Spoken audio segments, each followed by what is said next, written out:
ವಿದ್ಯಾರ್ಥಿನಿ ನೇಹಾ ಹತ್ಯೆ ಆರೋಪಿಗೆ ಗಲ್ಲು ಶಿಕ್ಷೆ ವಿಧಿಸುವಂತೆ ಹಿಂದೂ ಪರ ಸಂಘಟನೆಗಳ ಒತ್ತಾಯ. ನಗರದ ಸಂಜಯ ವೃತ್ತದಲ್ಲಿ ಪ್ರತಿಭಟನೆ ನಡೆಸಿ ಸಿಎಂ ಹೇಳಿಕೆಗೆ ತೀವ್ರ ಖಂಡನೆ.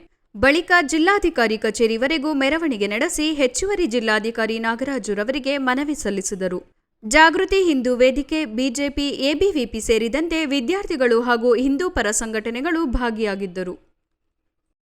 ಬಂದಾದ ಮೇಲೆ ಆಗುತ್ತಿರುವಂತಹ ಕೆಲವು ಬೆಳವಣಿಗೆಗಳು ನಿಜಕ್ಕೂ ಕೂಡ ಇಡೀ ಕರ್ನಾಟಕದಾದ್ಯಂತ ಎಲ್ಲ ಜನರಿಗೂ ಕೂಡ ಒಂದು ಭಯದ ವಾತಾವರಣ ನಿರ್ಮಾಣ ಆಗಿದೆ. ಇವತ್ತು ಒಬ್ಬ ನಮ್ಮ ಮನೆಯ ಮಗಳನ್ನ ಕಾಲೇಜಿಗೆ ಕಳಿಸಿದಾಗ ಈ ರೀತಿ ಬರ್ಬರವಾಗಿ ಈ ವಿಕೃತ ಜಿಹಾದಿ ಮನಸ್ಸಿರೋಂಥವ್ರು ಆ ರೀತಿ ಚೊಚ್ಚಿ ಕೊಲೆ ಮಾಡ್ತಾರೆ ಅಂತ ಹೇಳಿದ್ರೆ, ಇವತ್ತು ನಮ್ಮ ಮನೆ ಹೆಣ್ಮಕ್ಳನ್ನ ಯಾವ ರೀತಿ ಕಳಿಸೋದು?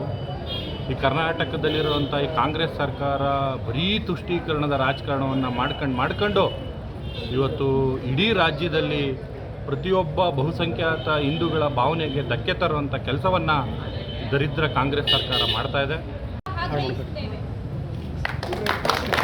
ಸರ್, ಏನಿವತ್ತು ನಮ್ಮ ಹುಬ್ಬಳ್ಳಿಯಲ್ಲಿ ನೇಹಾ ಹಿರೇಮಠ ಅವ್ರನ್ನ ಹಾಡು ಹಗಲಲ್ಲೇ ಹತ್ಯೆಗೈದು ಕೊಲೆ ಮಾಡಿದ್ದಾರೆ. ಇವತ್ತು ಕಾಂಗ್ರೆಸ್ನ ಒಂದು ತುಷ್ಟೀಕರಣದ ಓಲೈಕೆ ಆಡಳಿತದಲ್ಲಿ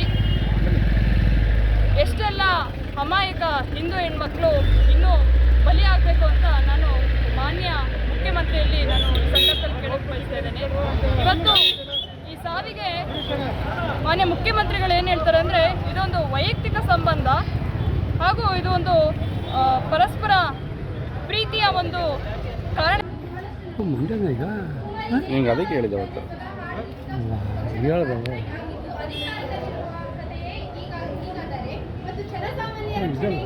ಗುಣ ಅಂತೇಳಿ ಮಂಡ್ಯ ಎಬಿವಿಪಿ ಜಿಲ್ಲಾ ಸಂಚಾಲಕಿ. ಈ ಹುಬ್ಬಳ್ಳಿಯಲ್ಲಿ ಏನು ನಡೆದಿದೆ ನೆನ್ನೆ ಸಹೋದರಿ ನೇಹಾ ಹಿರೇಮಠ ಅವರಿಗೆ